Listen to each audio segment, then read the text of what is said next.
That was the most frightening experience I ever had when I was in high school, was speech class, and I had a disaster in college with speech class, so I wasn't really real interested in doing that. But as I prayed about it, and as the pastor continued to encourage me, I began looking into it. Took the lay speaker class, became a certified lay speaker, became associate lay leader of the DeKalb district in the Northern Illinois Conference, and God continued to lead me in the direction of being lay leader. In fact, I was nominated to be lay leader. The lay leader of the district called me and said, "We want to put your name up for nomination."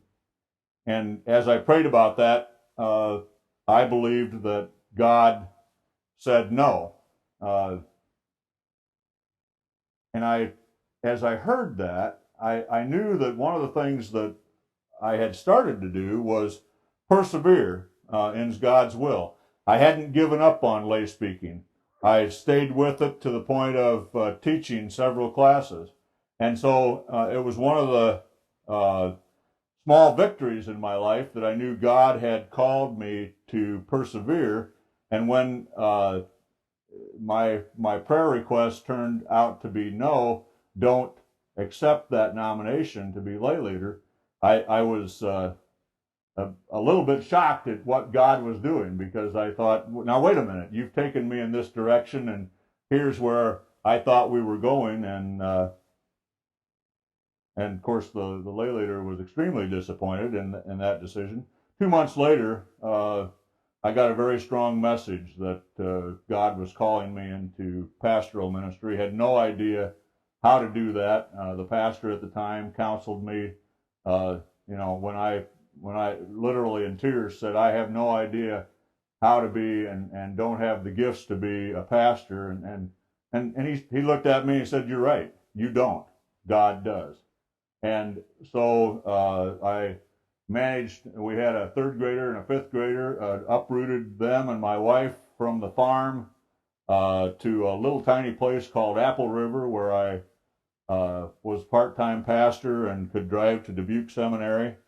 And again, God took my personality that was very much not one that was going to persevere, and kept me in seminary even through the difficult times, got us through the very difficult financial times that we needed to persevere through. It took me from the time I declared myself and was given a pulpit to preach in to the time I was ordained elder was 12 years. So it took a lot of perseverance to be turned down several times by the district committee and to get through the Board of Ordained Ministry. And through that, I believe that I continued to do justice, love kindness, and walk humbly with God.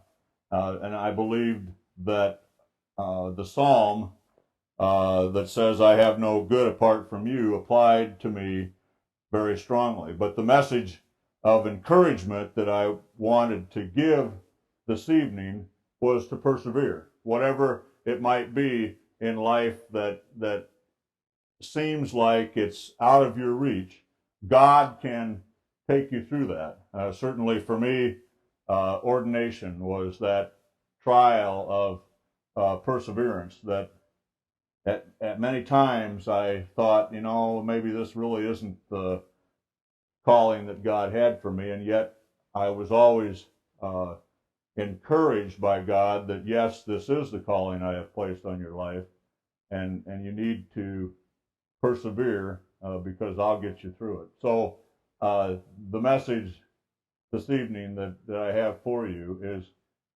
one of encouragement to continue in God, to persevere.